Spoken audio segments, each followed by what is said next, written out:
السلام علیکم ناظرین، ڈرامہ سیریل ماں نہیں ساس ہوں میں کی نیکسٹ ایپیسوڈ میں دکھایا جائے گا کہ جب ادریس کی سیکنڈ وائف گھر میں انٹر ہوگی تو ادریس تو ایک دم سے گھبرا جائے گا اور اسے پہچاننے سے ہی انکار کر دے گا۔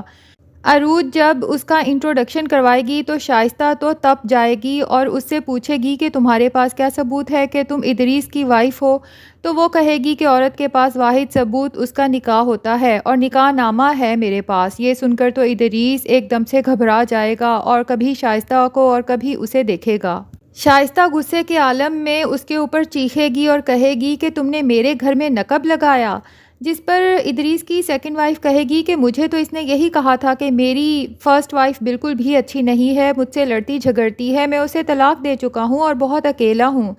تو میں نے بس ان کی تنہائی کا خیال کرتے ہوئے ان کے ساتھ نکاح کر لیا۔ تو شائستہ پوچھے گی اس نے یہ جھوٹی سچی کہانی تمہیں بتائی اور تم نے یقین کر لیا، جس پر ادریس کی سیکنڈ وائف کہے گی کہ انہوں نے اپنی لائف کے بارے میں بتایا ہی کچھ ایسا تھا جیسے اپنی زندگی سے بالکل ہی عاجز آ چکے ہیں، تو میں نے سوچا کہ میں ان کا سہارا بنوں۔ شائستہ ادریس سے کہے گی کہ ایک دفعہ سلمان کو گھر آ لینے دیں، وہی آپ سے پوچھیں گے۔ مہرین کو تو کچھ سمجھ نہیں آئے گی کہ یہ سب ہو کیا رہا ہے۔ وہ عروج سے کہے گی کہ یہ جو سب کچھ ہو رہا ہے اس کا انجام کیا ہوگا۔ عروج کہے گی اس کا جو بھی انجام ہو وہ تو اللہ ہی جانتا ہے، لیکن کم سے کم اب یہ ہماری زندگی میں پریشانیاں کریٹ نہیں کریں گے کیونکہ یہ اب آپس میں ہی لڑتے جھگڑتے رہیں گے۔ ادریس کی تو کوشش ہے کہ سلمان کے آنے سے پہلے پہلے اس کی سیکنڈ وائف اور بیٹا گھر سے چلے جائیں، اس لیے وہ انہیں باہر لے جا کر رازدارانہ انداز میں کہیں گے کہ عروج نے تمہارا صرف استعمال کیا ہے کیونکہ وہ ساری دولت اکیلی ہڑپنا چاہتی ہے،